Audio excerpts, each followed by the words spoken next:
Number one, put God first. Put God first in everything you do. Everything that you think you see in me, everything that I've accomplished, everything that you think I have, and I have a few things, everything that I have is by the grace of God. Understand that. It's a gift. 40 years ago, March 27th, 1975, it was 40 years ago, just this past March, I was flunking out of college, had a 1.7 grade point average. I hope none of you can relate. At a 1.7 grade point average, I was sitting in my mother's beauty shop. They still call it beauty shop now? What they call it now? Yeah, I was sitting in the beauty parlor. I was sitting in my mother's beauty parlor, and I'm looking in the mirror, and I see behind me this woman under the dryer. And every time she looked up, every time I looked up, she was looking at me, just looking me in the eye. And I didn't know who she was, and I said, she said, somebody give me a pen, give me a pencil. I have a prophecy. March 27, 1975. She said, boy, you are gonna travel the world and speak to millions of people. Now, mind you, I flunked out of college. I'm thinking about joining the army. I didn't know what I was gonna do, and she's telling me I'm gonna travel the world and speak to millions of people. Well, I have traveled the world, and I have spoke to millions of people. But that's not the most important thing, the success that I had. The most important thing is that what she taught me and what she told me that day has stayed with me since. I've been protected, I've been directed, I've been corrected. I've kept God in my life and it's kept me humble. I didn't always stick with him, but he always stuck with me. So stick with him in everything you do.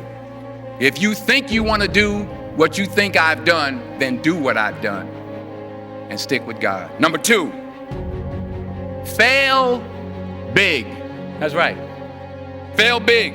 Today is the beginning of the rest of your life, and it can be very frightening. It's a new world out there. It's a mean world out there, and you only live once. So do what you feel passionate about. Take chances professionally.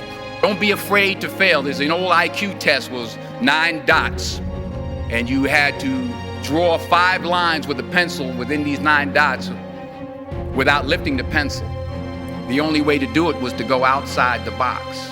So don't be afraid to go outside the box. Don't be afraid to think outside the box. Don't be afraid to fail big, to dream big. But remember, dreams without goals are just dreams, and they ultimately fuel disappointment.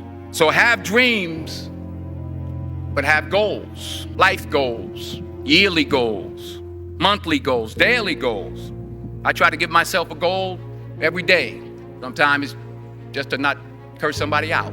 Simple goals, but have goals. And understand that to achieve these goals, you must apply discipline and consistency.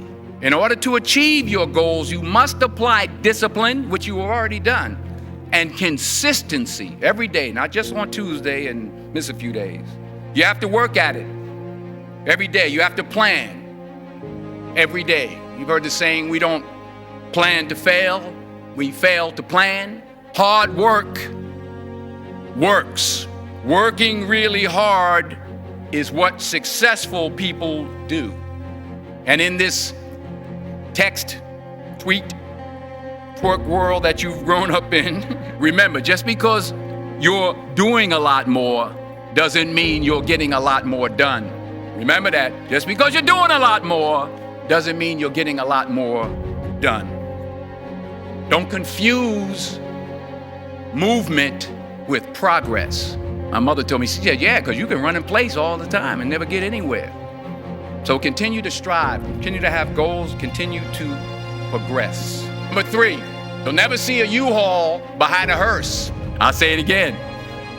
You'll never see a U-Haul behind a hearse. I don't care how much money you make, you can't take it with you. The Egyptians tried it. They got robbed. That's all they got. You can't take it with you.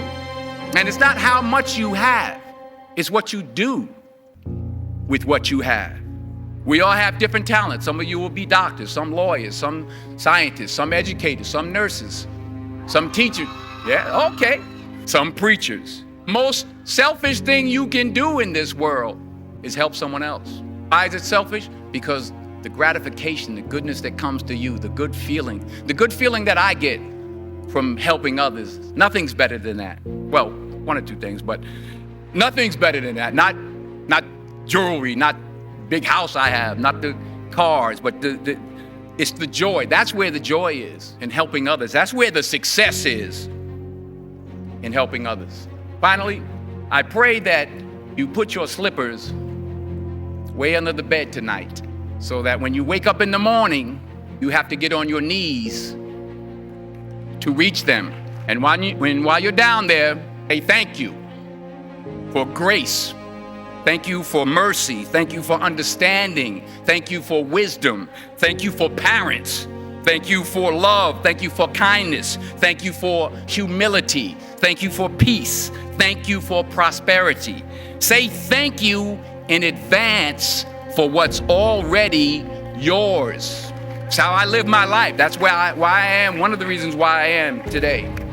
Say thank you in advance for what is already yours. True desire in the heart for anything good is God's proof to you, sent beforehand to indicate that it's yours already. I'll say it again. True desire in the heart, that itch that you have, whatever it is you want to do, that thing that you want to do to help others and to grow and to make money, that desire, that itch, that's God's proof to you, sent beforehand already to indicate that it's yours. And anything you want good, you can have. So claim it. Work hard to get it. When you get it, reach back. Pull someone else up. Each one, teach one. Don't just aspire to make a living. Aspire to make a difference.